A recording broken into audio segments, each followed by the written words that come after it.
grim dark of the far future, there is only war. Throughout history, we have seen untold horrors and misery inflicted on humanity by the forces of chaos and their associated ruinous powers, with trillions upon trillions of lives across countless worlds being decimated, enslaved or corrupted by the evil forces of chaos. Humanity fights a constant pitched battle against the dark tide of corruption that seeks to sweep across the galaxy, especially in the current setting with the opening of the Great Rift. But there are those who would stand against the darkness of the warp, and one of humanity's greatest champions was the Brightest One, Sanguinius. Greetings all, I am your guide, the Archivist. Today I will dive into an overview of Sanguinius, one of the greatest of the Primarchs of mankind, and his eventual fall at the hands of Horus. Who was Sanguinius? The archives hold a vast wealth of knowledge on Sanguinius, also known as the Great Angel and the Brightest One during his lifetime, and was the Primarch of the Blood Angels Legion of Space Marines and the genetic ancestor of the Adeptus Astartes chapters who comprised the Sanguinary Brotherhood in the 41st millennium. He was in many ways often considered the noblest and most respected of the Primarchs, even by his other brothers including Horus, despite the latter's jealousy and resentment of Sanguinius' resolute will. Despite this, he was tragically slain during the climax of the Horus Heresy at the Siege of Terra, defending the Emperor of Mankind from the War Master Horus aboard his flagship, the Gloriana-class battleship, Vengeful Spirit. Though Horus slew Sanguinius, who had once been one of his closest and greatest friends among the Primarchs, the archives state that Imperial legend holds it was the chink in Horus's armour created by the Great Angel that allowed the Emperor to slay the arch-heretic and thus prevent mankind from falling to the corruption of the ruinous powers of chaos. Sanguinius was considered by many to be a true Primarch, who embodied the purity, spirit and will of the Emperor most completely and most truly. Even Horus was envious of his similarity to the Emperor, remarking, "Sanguinius, it should have been him. He has the vision and strength to carry us to victory, and the wisdom to rule once victory is won. For all his aloof coolness, he alone has the Emperor's soul in his blood. Each of us carries part of our Father within us, whether it is his hunger for battle, his psychic talent, or his determination to succeed. Sanguinius holds it all. It should have been his." Origins. The archives show that the Emperor of Mankind knew he would need a mighty force if he was going to lead his quest across the galaxy. That immortal godlike being crafted incredible transhuman warriors to help him conquer the galaxy and reunite mankind's lost colony worlds in the wake of the Age of Strife. Amongst these legions were the Blood Angels, the 9th Legion, who from their earliest days fought staunchly in service of the Emperor and their Primarch both.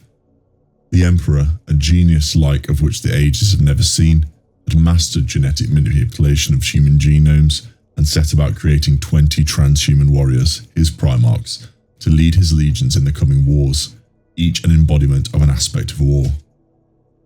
The Primarchs were created in secret, but Chaos's ruinous powers intervened and scattered them across the galaxy, where they were lost for some time. Sanguinius came to the world of Baal, where the touch of chaos landed him in his gestation pod with tiny wings, like that of an angel. The folk of pure blood nearly killed him outright then, but decided to spare him as he was the most perfect child they had ever seen. Like all Primarchs, Sanguinius grew at an astonishing rate and was almost fully mature by a year old in standard human years. By his adulthood, he was a glorious, beyond human figure for the people of Baal Secundus, and came to lead them, and revered his wisdom and his power. The archives state that when the Emperor came for Sanguinius, his ship landed at the Conclave of the Blood, and the Emperor entered the massive natural amphitheatre that had been carved from the Mount Seraph by the Baalite tribes to serve as a central meeting place. Those of the pure blood attended Sanguinius' address by the tens of thousands. The Emperor stood within their ranks, a shining golden figure amongst the tattered warriors of the blood. But the Emperor knew humility as well as divinity, and he listened as intently as the warriors there. Sanguinius gave a speech which lifted the very souls of his people, giving them more than hope, at its conclusion soaring into the air above them with a shout that every man there echoed. Thus the Emperor was convinced without a doubt that the angel was indeed one of his lost sons. Others amongst the Primarchs are said to have fought against the Emperor when they first met, but this was not the case with Sanguinius. When approached, Sanguinius recognized the Emperor immediately. Many believe that Sanguinius's reputed ability to foresee future events informed him of the Emperor's visit, explaining his reaction. He fell to his knees, crystal tears falling from his cheeks into a crimson cloud. Where they fell, alabaster flowers thrived upon the barren and toxic soils of Baal Secundus. The Emperor bade him stand, and looked upon the myriad faces raised unto him, proud and resolute. He saw that the men and women of the blood were both fair in mind and deed, possessed of a small part of the nobility and strength of their leader. Thus Sanguinius inherited his birthright, the 9th legion of mankind, the Blood Angels. The finest of those amongst his faithful from Baal were also raised to Astartes from their common human form, and thus Sanguinius was born, and joined the Emperor on his crusade across the galaxy to solidify humanity against the forces of darkness. His appearance. The archives show that Sanguinius' appearance was one of the most unique amongst the Primarchs, the living embodiment of an angelic figure. Resplendent in glittering armor, shrouded in white wings, Sanguinius was the noblest of the Primarchs in physical aspect. Sanguinius was remarked about by many as extremely proud, even arrogant, and supremely confident even in the face of the darkest shadow. The detail of the Primarch's intricately worked artificer armor was rendered perfectly, the sculpted edges of the golden battleplate visible along the fine etching across the brassarts, shoulder guards and breastplate. He was truly an angel in form and also in his countenance. On his chest was a heavy ornamental roundel, carved from huge megalodari rubies. The central jewel was cut into the shape of a heart and set on a mount of gold flames, and it signified the burning spirit of the Blood Angels as expressed through their Primarch. Atop it were 4 more ruby discs, each dedicated to one of the worlds from which the 9th Legion had drawn its numbers, Terra in the first instance, then Baal and her 2 moons. Across one shoulder he wore a ceremonial war cloak, the black dappled pelt of a Carnodon, similar in form to the extinct snow leopards of old Earth but much, much larger. The Ice Stalker had been Sanguinius' first kill during the pacification of Tagar Pentarus, the first battle he had fought beside his legion after reuniting with his father the Emperor. This ceremonial wear was extremely important to Sanguinius, as well as his bond with his battle brothers. His noble spirit and appearance can be seen through the details of his armor, as well as his bond with his legion. Powers and gear. As with all Primarchs, Sanguinius was a supremely proficient warrior and fighter, possessing a martial skill that was rivaled by few others even amongst the Primarchs themselves. Even from an early age, his skill in combat was exceptionally high, and often led his warriors from the front, as the Blood Angels were powerful shock troops. It was often said that Sanguinius, despite his peaceful nature, was considered a match for Horus and Lionel Johnson in combat ability. Sanguinius had the ability to fly using his wings, which also gave him a unique and powerful advantage over his brothers and also over his enemies, able to swoop down on battlefields and also quickly redeploy and take advantage of weaknesses in enemy defences. The jetpack shot troopers that the Blood Angels are known for likely took inspiration from Sanguinius in this aspect as well. As with the other Primarchs, Sanguinius also possessed a strong level of psychic ability. All of the Primarchs were powerful psykers in their own right, though some of them, such as Magnus the Red, were incredibly strong in this aspect by comparison. Sanguinius' psychic ability was most apparent insofar as he had the ability for premonitions, and throughout his life saw small glimpses of the future, in a similar way to the Emperor of Mankind has done, trying to predict and control the outcomes of what may happen. This is how Sanguinius saw his own death at the hands of his closest brother Horus during the Heresy. Before he confronted him, he told the Emperor of his vision, but that he would not try to avoid it, but rather face it head-on in an attempt to change his fate. This stunned the Emperor, and is one of the greatest reactions the Emperor has ever given in the archives we can find. Perhaps Sanguinius' finest power, however, was his pure soul. This attribute, whilst not as tangible as his other powers and strength, did lead him through some of the darkest moments of his life, and shaped him into the Primarch that he was. No one was so revered or respected as Sanguinius, and Horus was said to be envious of Sanguinius' spirit, as it so resembled the Emperor that Horus wanted to be close to. His deeds. The archives show that Sanguinius during the Great Crusade was one of the Emperor's most trusted generals. Throughout it all, the Blood Angels and their Primarch Sanguinius fought at the Emperor's side, serving as honor god to their beloved creator. Driven by a fiery temperament, the 9th Legion swiftly earned a fearsome reputation as shock troops, which came to feed a rivalry between them and the assault-orientated World Eaters Legion. Yet in truth, the Blood Angels were never as ferocious as the World Eaters, for the wise influence of Sanguinius tempered their bloodlust. After being introduced to all of his fellow Primarchs, over the long Terran decades of the Great Crusade, Sanguinius formed the closest bonds with his brother Horus, Leman Russ, and Jagadai Khan, also forged close ties born in blood and battle with the Lunar Wolves, Space Wolves, and White Scars legions respectively. Though he was yet in the early days of his legend, Sanguinius was thought to be the noblest of the Primarchs even then, and was ever deep in the Emperor's council.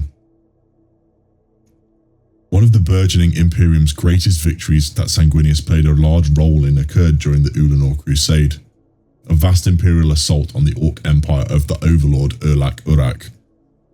The capital world of this empire, Ulanor Prime, the site of the final assault, lay in the Ulanor system of the Ulanor sector, which had long been under the dominion of Urlak Uruk's Greenskin Pocket Empire. The Ulanor Crusade included the deployment of 100,000 Space Marines, 8 million Imperial Army troops, 100 Titans of the Legio Mortis, and 600 starships of the Imperialis Armada and their support personnel. After this, Horus would be raised to the rank of War Master by the Emperor, which inadvertently led to his eventual resentment of the Emperor's absence, and then corruption by the Chaos Gods. Following the corruption of Horus by the Chaos Gods after his mortal wounding upon the plague moon of the feral world of Davin, he began to lay the seeds for his coming rebellion, to overthrow the Emperor, and eventually assume the Imperial throne in his bid to rule the galaxy. In the midst of the darkness of the Horus Heresy, the Blood Angels never wavered, but held true at the Emperor's side. Sanguinius would be wounded by the betrayal of Horus, but he took the Emperor's side and would never be swayed to chaos. The Heresy. The extent of Sanguinius' involvement in the Heresy was fragmented due to the cut-off nature of his legion from the mainstay of that fighting at the time. Horus had known about the Blood Angels' fatal flaw, the Red Thirst, for a time before the Horus Heresy. The Red Thirst, the deep desire to drink the blood of their enemies, is the deepest failing and curse of the Blood Angels, and often leads to members of the Legion succumbing to a blind bloodthirsty rage, losing control of themselves and killing all those in their path to get their desire to drink the blood of their enemies. Knowing this fatal flaw, Horus sent Sanguinius on the Cygnus campaign, in which he was wounded greatly by the demon Kabanda, who taunted and mocked him with words of betrayal before slaughtering 500 Blood Angels before Sanguinius' wounded eyes, causing him to black out from the trauma of the psychic backlash. As a result of seeing their fallen Primarch, the first instance of the Black Rage overcame the Blood Angels, and they fell into an enraged madness, tearing across the battlefield.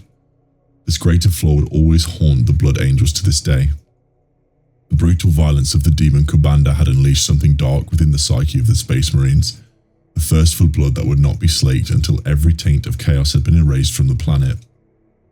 Even the mighty Kyrus was ultimately banished back to the Immaterium by his death at the Blood Angels' hands. Only when the planet was cleansed did the rage of the Blood Angels finally subside. Though Cygnus Prime was freed from its thrall by the forces of chaos, the cost of that victory was far higher than any could have wished. The berserker rage the Blood Angels had experienced had left a brooding shadow on their souls that would manifest in centuries to come as the great curse that would afflict the Blood Angels and their successors. His final fate. The archives show that during the Battle of Terror, the bloodthirster Kabanda once again confronted Sanguinius, reappearing for the first time to him since the slaughter of his legion, this time atop the Eternity Gate before the entranceway to the inner palace of the Emperor's throne room. The greater demon struck Sanguinius, casting the angel upon the broken stone.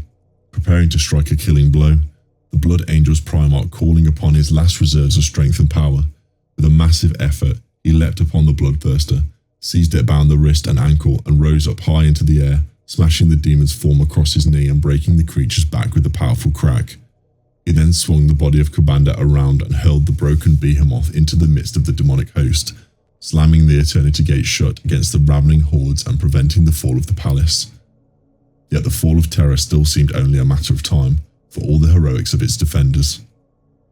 Having long planned for this exact moment due to his vision, the Emperor teleported above the hellish craft Horus's flagship as the shields had been lowered. As the shields had been lowered, along with Sanguinius and Rogel Dawn and a contingent of the Imperial Fists, the Blood Angels and the Legio Custodes close behind him. Like his father, Sanguinius was gifted with the power of foresight and had long been able to foresee what lay ahead. His soul was pure, and the prophecies he spoke of inevitably came to be. It can thus be surmised that he knew full well he was going to his doom when he confronted the War Master, and yet he went without hesitation. Whether this act was prompted by fatalism or loyalty to the Emperor is a point debated by many Imperial theologians lacking in faith. However, there is no doubt in the minds of the Blood Angels. They maintain that the angel walked into the lion's den out of duty, knowing full well what the outcome would be. Battle raged through the demon-infested warship, and Sanguinius became separated from the Emperor and his other comrades. Now isolated, legend tells that he was brought through artifice before the treacherous Horus.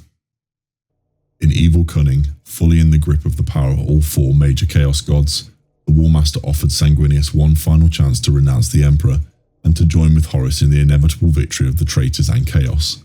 Yet the Primarch of the Blood Angels held true and refused. Rejected, Horus flew into a rage and attacked. Although bearing the wounds of his earlier actions and knowing it would almost certainly spell his doom, Sanguinius immediately attacked the corrupted War Master. Even at the peak of his powers, Sanguinius could not have hoped to prevail against the embodiment of chaotic power Horus had become, and the Primarch was weary and wounded from his travails on Terra during the battle against Kabanda. Horus, in his limitless malice, made sure that Sanguinius' death was the most painful and foul that the boundless evils in his service could administer. The War Master's psychic assault echoed not just through space, but also through time, resonating in the souls of Sanguinius' children. The Primarch's sacrifice is thought to have kept Horus occupied long enough for the Emperor to reach the arch-traitor at the very depths of his lair. When the Emperor at last entered Horus' sanctum, he found the rebellious War Master standing above Sanguinius' broken, bleeding corpse. In the battle that followed, Horus was finally vanquished, though the Emperor had also been mortally wounded and near to death. There are many tales told of this final battle, and though the exact facts are long lost, one detail holds through all the recitations and millennia since. Despite the Emperor's great power, he could not have bested Horus had not the blade of Sanguinius wrought a chink in the War Master's armour, and because of this, the Blood Angels claim their Gene Father to be the greatest of all the Primarchs. The pain inflicted upon the Primarch during his battle with Horus was so total that every one of his sons carried the echo imprinted deep within their soul and their genomes to this day. The psychic echo of Sanguinius' sacrifice can still be heard by the Blood Angels down through the millennia, causing a madness and a fury to come upon them as they see the dark visions of their Primarch's final hours. And so it was that the Blood Angels came to bear their blood curses of the Black Rage and the Red Thirst, and they bear it still. Sanguinius may have been defeated, but his memory and his chapters live through history to this day, and Sanguinius is venerated as one of the greatest figures that mankind has. And so I have now covered the content for this video, but if there's anything that has been missed, please share them in the comments down below. If you enjoyed this content, please remember to like the subscribe and like waypoints down below. In the grim dark of the far future, there is only war.